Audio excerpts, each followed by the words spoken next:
السلام عليكم الإخوان، وأهلا وسهلا ومرحبا بالجميع، وتحية للمغاربة فيما كانوا داخل أرض الوطن وخارج أرض الوطن، وتحية للمغاربة الأحرار والناس اللي كيدعمونا والناس اللي كيشجعونا، وتحية للجميع، وتحية للجميع الرياضيين، وتحية للجميع اللي كيموت على المغرب واللي غادي تاكلي الكراغينة.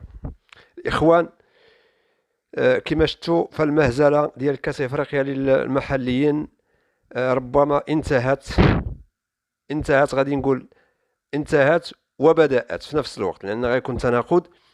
إن البداية الإخوان كما شفتوا، فالمنتخب المغربي والطائرة اللي كانت القجع أو الجامعة الملكية المغربية بعبارة أخرى، اللي طلبت من الجامعة ديال الاتحاد الجزائري لكرة القدم باش أو الكاف، عفوا، طلبت من الكاف باش الاتحاد الافريقي باش يوفر لهم واحد التسريح باش الطائره المغربيه تنقل المنتخب المغربي المحليا من الرباط سلا الى قسطنطينه. يعني هاد الوقت هذا يعني ما توفرش للمغرب، وبقات لمده طويله ما استجبوش ليهم. الجزائر ما استجبتش لهذا النداء هذا ولهذا الطلب هذا من طرف المغرب. ان المغرب وجهوا للاتحاد الافريقي، ما وجهوش للجزائر. يعني ما هو ما طلبش من الجزائر باش تفتح الاخوان يعني خط مباشر ما بين المغرب والجزائر، ولكن طلبوا من الاتحاد الافريقي لان السياسه لا علاقه لها بالرياضه، والرياضه لا علاقه لها بالسياسه.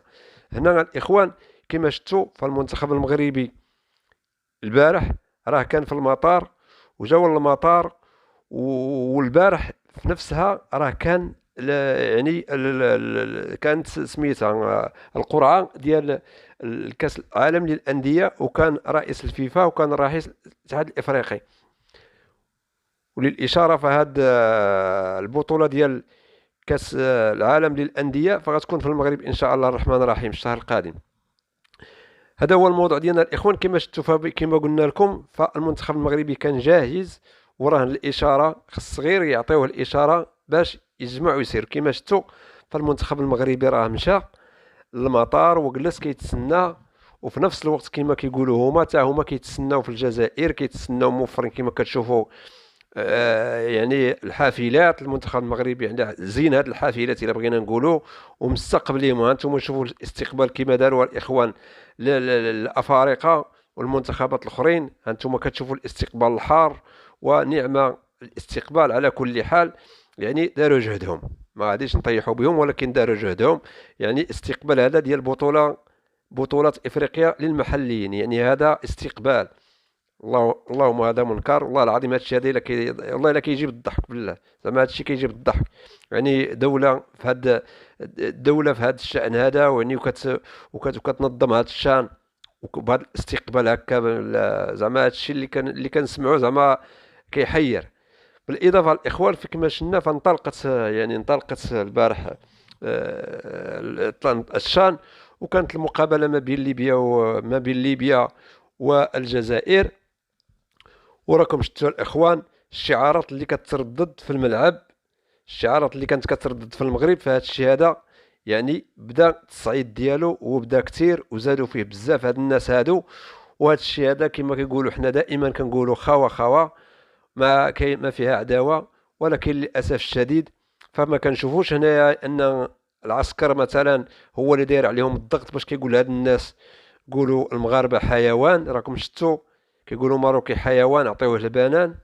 يعني هاد الشيء هذا راه متجاوز فيه بزاف، وخص شي عقوبات تنزل على هاد الجمهور هذا او على هاد المخزن هذا وعلى الناس اللي من وراء هاد الشيء هذا، هاد المرتزقه هادو اللي من وراء هاد الشيء هذا اللي كيوقع.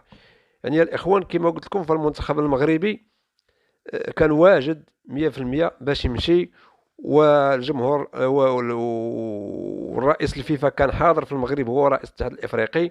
لهذا فالسي القجاع باش يدير عليهم يعني الشهود، دوزهم على المطار، دوزهم من حدا الجمهور حدا المنتخب المغربي باش رئيس الفيفا يسول القجاع شكون هادو. المنتخب المغربي كيتسنى الطائره، كيتسنى التسريح، كيتسنى يعني واحد التسريح من الجزائر باش نطيروا من هنايا نطيروا للجزائر. ولكن للاسف الشديد فهاد الشيء هذا ما كانش منه والو، والمنتخب المغربي ولا كما كنقولوا ولاو بحالاتهم لدارهم، والمنتخب المغربي ما غاديش يشارك.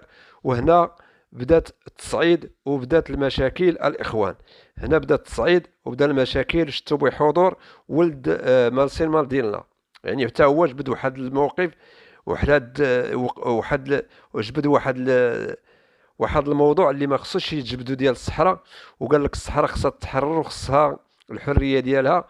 ولكن حنا ان شاء الله الرحمن الرحيم لك في المرصاد، وما غاديش يجي شي واحد يدخل لنا هذا الموضوع او يخرجوا، لانها الصحراء دائما مغربيه، ونحن كنقولوا الصحراء مغربيه ودائما مغربيه وغتبقى مغربيه، ولا نفرط في شبر منها. والارض صحراء في مغربها والمغرب في صحرائه، ولا دخل لاحد فيه. هنا هاد الكبرانات وهاد الشان، يعني كما شفتوا في المنتخب المغربي ها هو جالس في المطار، جالسين كيتسناو الطائره.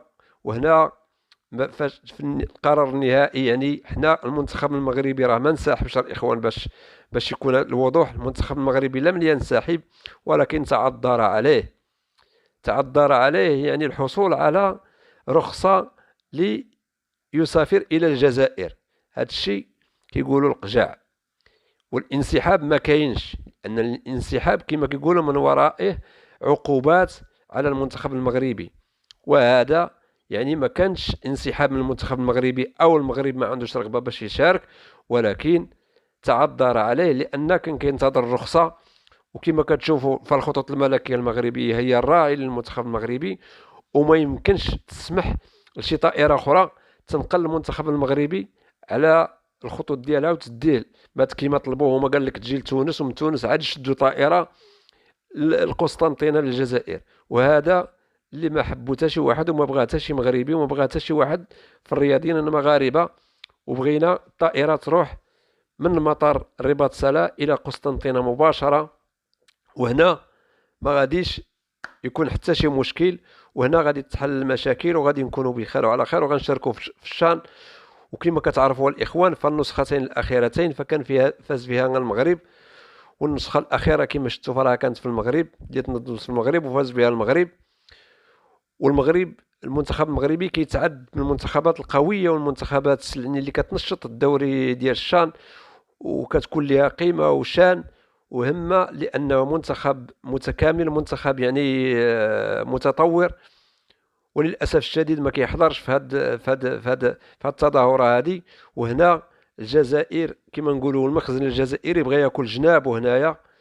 هنا المخزن الجزائري بغى ياكل جنابه. علاش المنتخب المغربي او الجامعه الملكيه المغربيه ما استجبتش للنداء ديالو، وجات من المغرب مثلا تمشي لفرنسا، ومن فرنسا تمشي لتونس، ومن تونس يعني تخربيقه بزاف. الاخوان راكم عارفين هاد الناس هادو واش باغيين، الله اعلم.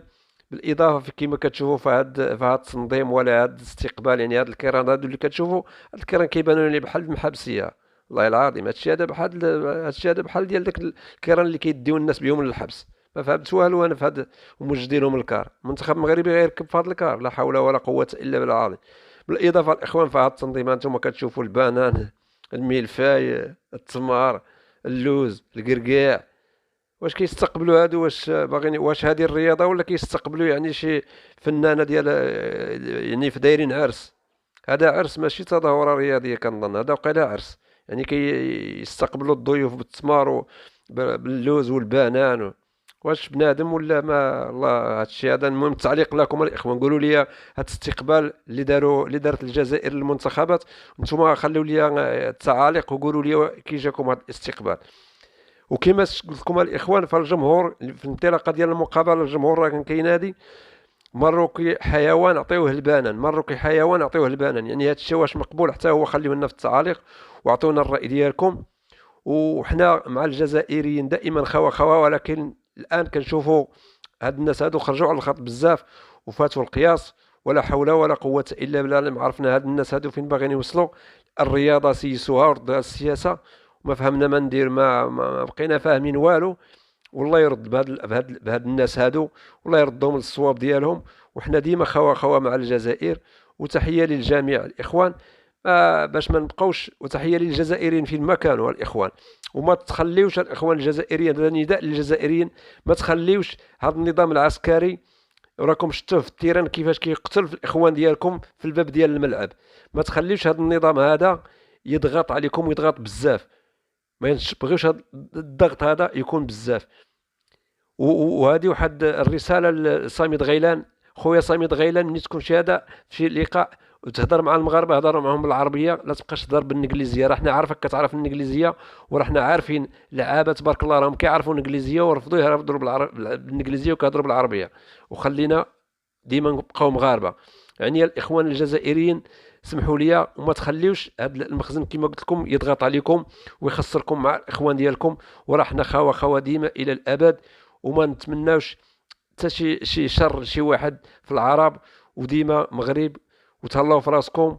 واللي غادي نقول لكم الاخوان، وهو دائما الانسان يفكر في الغد، ما يفكرش غير في اليوم. وهاد الجزائريين هادو يعني كيفكروا غير في المشاكل. بالاضافه ان حتى هذا ولد منصر منديلا كما شفتوا قال الكلمه على الصحراء، يعني ما عندوش حق يقول هاد الكلمه هذه. وهاد الكلمه هذه بعيده بزاف على الرياضه. لا دخل للرياضه السياسه في الرياضه، ولا دخل للرياضه في السياسه. وديما مغرب، وتحيه للمغاربه فين ما كانوا. وديما الصحراء مغربيه والى الموت، الصحراء مغربيه حتى الموت. اخوان اللي ما مشاركش في القناه يشترك وديروا لايك، وخلونا لي كومونتير على هذا التنظيم ديال هذا الكان الجزائر، وعلى هذا الاعتذار ديال المغرب. والسلام عليكم.